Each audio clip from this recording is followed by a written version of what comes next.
स्वयं भगवान संत वेश धारण करके चौराहे पे बैठे मिले। मानो प्राण आ गए हो, दौड़ के गए, पर देखा उनके शरीर से कुष्ठ चू रहा है, मवाद पर तिलक लगाए हुए संत वेश में साष्टांग दंडवत किया। कहा भगवान हमारा व्रत था, बिना संतों को भोजन पवाए हम पा नहीं सकते। 4 दिन हो गए, हमारे परिवार में किसी ने जल भी नहीं पिया। आप चलें और प्रसाद पाए और हमारे परिवार के प्राणों की रक्षा हो जाए, हमारे नियम की पूर्ति हो जाए। उनका हाँ चल सकते हैं, लेकिन मैं चलने लायक नहीं हूँ, मुझे कोई अपने कांधे पे ले चले। तो उनका आओ प्रभु मेरे कांधे पे बैठो। उनका नहीं, एक आदमी तो मक्खी उड़ाने के लिए चाहिए ना, अपनी पत्नी को लिवा के लाओ और वो हमें कांधे पे बैठा ले। गए घर में पत्नी से कहा, पत्नी आई, जे ही वो बीभत्स रूप देखा, यहाँ घाव यहाँ घाव, मवाद चूरा है।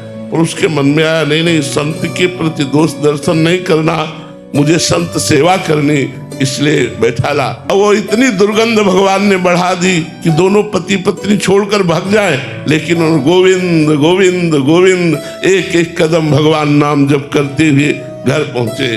उनको स्नान कराया, चंदन लगाया, तो उन्होंने खीर पुआ ये अच्छे अच्छे पदार्थ सामने रखे।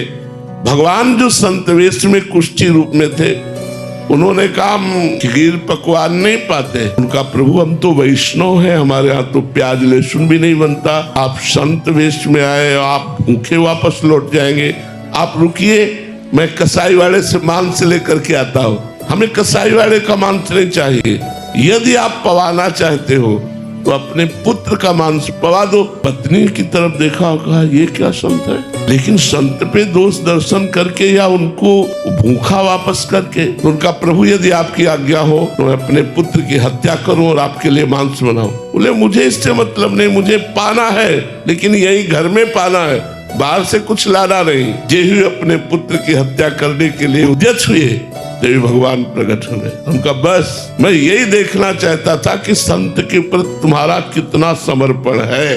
तो संत सेवा करना बड़ा कठिन है, अगर संत सेवा हो गई तो भगवान बिक गए।